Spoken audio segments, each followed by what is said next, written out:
Alexander Fleming ಒಬ್ಬ Scottish physician. ಅವನು ಬ್ಯಾಕ್ಟೀರಿಯಾಗಳ ಮೇಲೆ ಸ್ಟಡಿ ಮಾಡ್ತಾ ಇರ್ತಾನೆ. ಹೀಗೆ ಒಂದು ಸಲ ಸ್ಟಾಫ್ಲೋಕಾಕಸ್ ಬ್ಯಾಕ್ಟೀರಿಯಾ ಕಲ್ಚರ್ಗಳ ಮೇಲೆ ಸ್ಟಡಿ ಮಾಡ್ತಾ ಇರಬೇಕಾದ್ರೆ ಅಕಸ್ಮಾತಾಗಿ 2 ವಾರ ಊರಿಗೆ ಹೋಗ್ಬೇಕಾಗಿ ಬರುತ್ತೆ. ಹಾಗೆ ಆ ಕಲ್ಚರ್ಗಳನ್ನು ಟೇಬಲ್ ಮೇಲೆ ಇಟ್ಬಿಟ್ಟು ಊರಿಗೆ ಹೋಗ್ತಾನೆ. 2 ವಾರ ಆದಮೇಲೆ ಬಂದು ನೋಡ್ತಾನೆ, ಸುಮಾರು ಕಲ್ಚರ್ ಪ್ಲೇಟ್ಸ್ಗಳಲ್ಲಿ ಫಂಗಸ್ ಬೆಳೆದಿರುತ್ತೆ. ಇನ್ನೇನು ಇದು ಯೂಸ್ ಬರೋದಿಲ್ಲ ಅಂತ ಹೇಳ್ಬಿಟ್ಟು ಅದನ್ನು ಎಸಿಲಿಕ್ಕೆ ಹೋಗ್ತಾನೆ. ಆವಾಗ ಒಂದು ಅಂಶ ಗಮನಿಸ್ತಾನೆ. ಅದರೊಳಗೆ ಆ ಫಂಗಸ್ ಬೆಳೆದಿರುತ್ತಲ್ಲ, ಅದ್ರ ಸುತ್ತ ಒಂದು ಕ್ಲಿಯರ್ ಝೋನ್ ಬಂದಿರುತ್ತೆ. ಅಂದರೆ ಆ ಬ್ಯಾಕ್ಟೀರಿಯಾಗಳನ್ನು ಇನ್ಹಿಬಿಟ್ ಮಾಡಿರುತ್ತೆ ಫಂಗಸ್.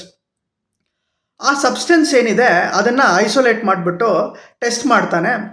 ಆವಾಗ ಗೊತ್ತಾಗುತ್ತೆ ಆ ಸಬ್ಸ್ಟೆನ್ಸ್ನಿಂದ ಬ್ಯಾಕ್ಟೀರಿಯಾ ಇನ್ಹಿಬಿಟ್ ಆಗುತ್ತೆ ಅಂತ. ಆ ಸಬ್ಸ್ಟೆನ್ಸ್ಗೆ ಪೆನಿಸಿಲಿನ್ ಅಂತ ಹೆಸರು ಕೊಡ್ತಾನೆ. ಹೀಗೆ ವಿಶ್ವದ ಮೊದಲ ಆ್ಯಂಟಿಬಯೋಟಿಕ್ ಡಿಸ್ಕವರಿ ಆಗುತ್ತೆ. ಇದೇ ಕೆಲಸಕ್ಕೆ ಮುಂದೆ ಫ್ಲೋರಿ ಮತ್ತು ಅರ್ನ್ಸ್ಟ್ ಜೊತೆ ಸೇರಿಬಿಟ್ಟು ಮಾಡಿದ್ದಕ್ಕೆ ಅವನಿಗೆ ನೊಬೆಲ್ ಪ್ರೈಸ್ ಕೂಡ ಸಿಗುತ್ತೆ.